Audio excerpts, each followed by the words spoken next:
Olá, boa tarde, gente. Meu nome é João Pedro, eu sou economista, formado pela UERJ, e hoje está fazendo o quadro, né, da Magazine Crítica da Educação Criativa, e meu papel aqui é fazer uma análise referente à nova reforma tributária, né? O governo está implementando, começando a atuar em 2025, deixa eu só confirmar aqui, a partir de 2026, na verdade, gradativamente sendo implementada em 2033. Bem, primeiramente a gente tem que entender, né, qual que é o sentido dessa reforma tributária, né, que o governo está fazendo e como isso vai dar, como isso vai modificar, né, a vida do cidadão brasileiro, né, no geral. Vai ser uma coisa positiva ou negativa? Bem, primeiro a intenção, né, é utilizar o IVA, né, que é um imposto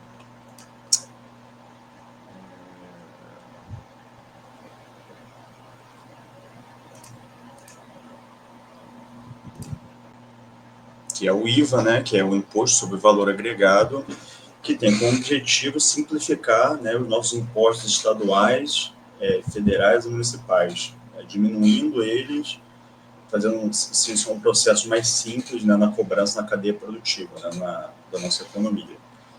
Então, primeiramente, eles seriam divididos em dois impostos, né? Então, seria uma proposta dual, né, implementada de forma gradual.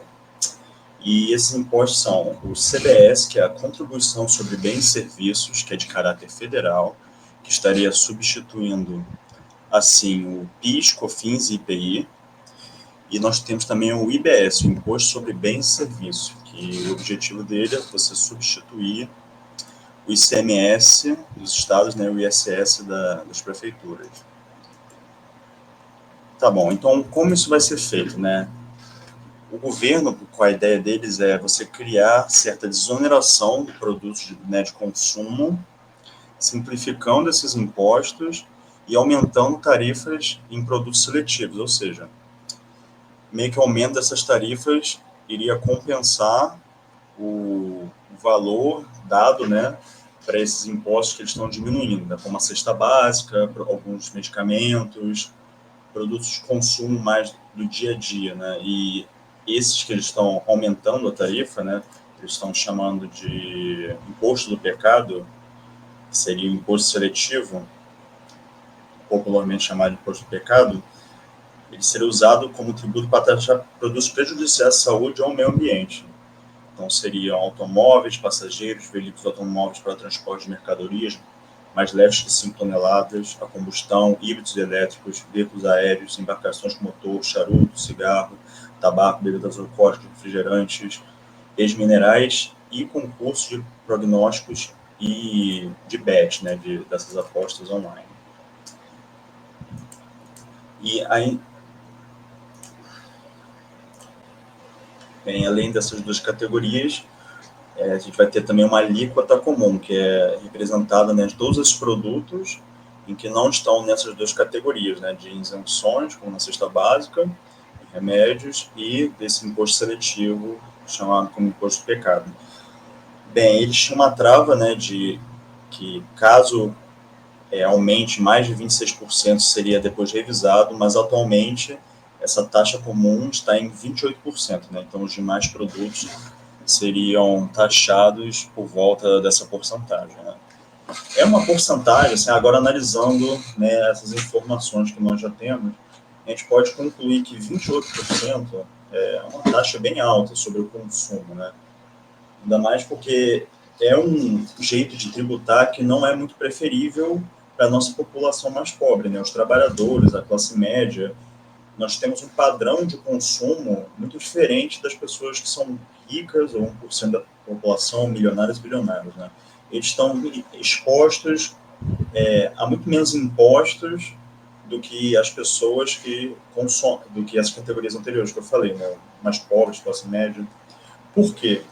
Porque a maior parte do que essas duas categorias consomem está no consumo, né? Então eles pagam menos impostos diretos, né? Seja imposto de propriedade, imposto de renda, proporcionalmente, né, falando, mas eles gastam muito no consumo. Então, tudo que eles consomem, né, como eles consomem muito, é difícil guardar dinheiro, né, para essas duas categorias. Nós temos que esses grupos contribuem mais para os impostos do nosso país do que os grupos, né, mais ricos da nossa população.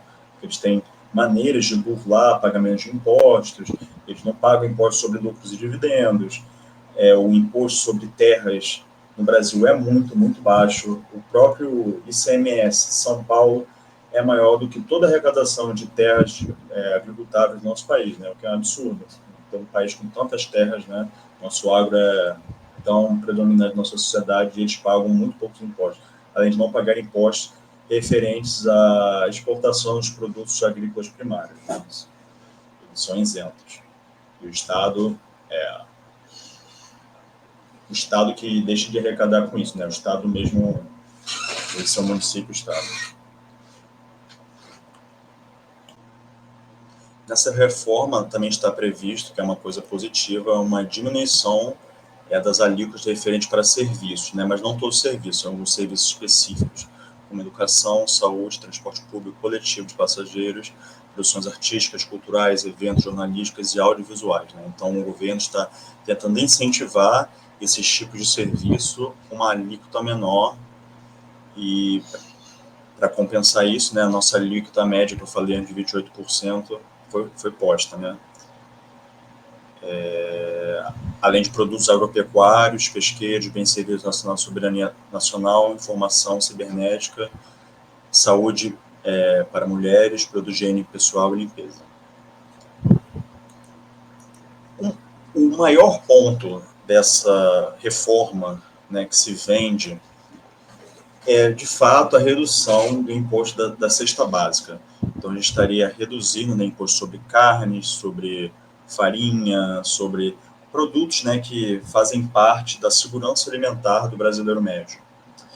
O problema é que, pelo que eu chequei da lei, não há nenhuma cláusula dentro dessa lei que faça com que obrigue que o governo repasse esse desconto dos comerciantes para a população, né?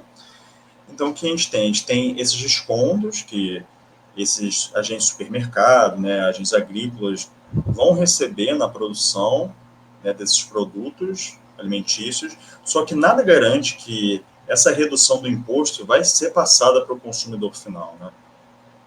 O que a gente tem um paralelo que eu posso fazer, que eu acho que ilustraria bem essa situação, são as desonerações fiscais. Por muito tempo se teve essa ideia, né, uma ideia liberal de que com desonerações fiscais a setores estratégicos da economia, como automobilística, foi o caso da Dilma, e, enfim, de outros setores, você iria necessariamente aumentar o investimento, né? Então, esses agentes privados iriam, como eles teriam mais caixa disponível na empresa deles, isso seria necessariamente justificar um aumento maior no investimento das atividades produtivas e, consequentemente, gerando um aumento de renda dos trabalhadores ou um aumento de contratação, né, de mão de obra. Só que a gente viu que isso não necessariamente é uma verdade, né? O que acontece é que, quando você tem essas desonerações, como não tem uma fiscalização geral sobre esses resultados, né? Não tem um projeto que atrelasse essas desonerações com resultados, o que a gente tem é esses grupos de empresários que embolsam, né, esse valor descontado e aumentam sua margem de lucro. Então, o maior medo que eu posso ver assim nessa reforma é não se concretizar isso para o consumidor. Você vai chegar lá no mercado em 2033 e os seus alimentos não vão estar mais baratos, né?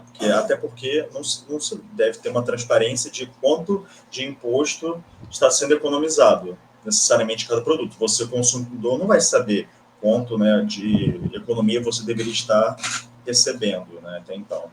Então, eu acho isso muito complicado, assim, eu entendo a proposta do governo, mas, novamente, isso é uma medida bem liberal, assim, que você espera do setor privado que ele te recompense com essa desoneração, né, com essa falta de imposto, que gere um bem-estar social para a população brasileira, né? E como sabemos, isso nem sempre é certo.